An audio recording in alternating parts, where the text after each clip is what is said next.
Bobby connect అయి ఉన్నారు. బాబీ పూర్తి సమాచారం అందిస్తారు. అలాగే నర్సాపురం రాజకీయం గురించి కూడా మనం మాట్లాడుకుందాం. ఉండిలో ఆల్రెడీ మంతెన రామరాజుకి టికెట్ ఇచ్చారు. శివరామరాజు, కల్వపూడి శివ అంటారు ఆయన్ని.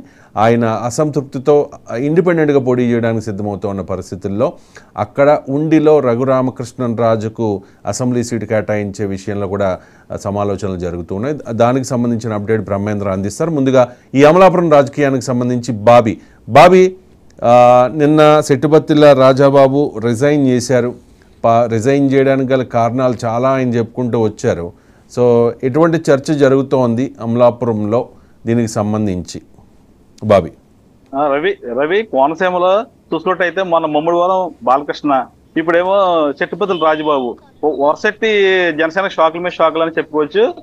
కేవలం రాజబాబుకి సరైన ప్రాధాన్యత కానీ కనీసం హామీ కానీ ఏమీ ఇవ్వకపోవడంతో అలక్సంది ఆయన జనసేన పార్టీని వీడానని చెప్పి నిన్న రావులపాలెంలో ప్రెస్ మీట్ లో ఆయన చెప్పుకొచ్చారు. నేను తెలుగుదేశం జెండా మోసే ప్రసక్తి లేదు, నేను త్వరలోనే కార్యాచరణ ప్రకటిస్తాను, అభిప్రాయ ప్రకారమే నేను ప్రకటిస్తానని రాజబాబు చెప్పుకొచ్చారు. రవి అంటే ఆయన వైసీపీలోకి వెళ్తారనే ప్రచారం జరుగుతోంది, ఎంతవరకు నిజం? ఆయన తీవ్రంగా ఏం చెప్పాడంటే వైసీపీ అనేది అసలు లేదు, త్వరలో అభిమానులు ఇష్ట ప్రకారమే నేను నడుచుకుంటాను అని చెప్పుకొస్తున్నారు. రవి అభిమానులు అంటే జనసేన అభిమానులా, ఆయనకున్న వ్యక్తిగత అభిమానులా? ఆయన అభిమానులే. జనసేన అభిమానులు అయితే ఈ విధమైన లేరు, ఆయన వెనకాల నడిచే ప్రసక్తి లేదు, టీడీపీ వైపు నడుస్తామని చెప్పి కూడా చెప్పుకొస్తున్నారు. రవి అంటే ఒక వీడియో బయటకు వచ్చింది కదా, ఆ వీడియో మీద ఆయన ఏం చెప్తూ ఉన్నారు? గతంలో చెప్పారు ఆ వీడియో నాది కాదు అని చెప్పే ప్రయత్నం చేశారు, ఇంకా చాలా ప్రయత్నం చేశారు. తెలుగుదేశం పార్టీ కావాలని దుష్ప్రచారం చేస్తుందని కూడా చెప్పారు. తప్పుడు ప్రచారం చేస్తున్నారు, నా మీద వ్యక్తిగతంగా చేస్తున్నారని చెప్పి ఆయన చెప్పొచ్చారు.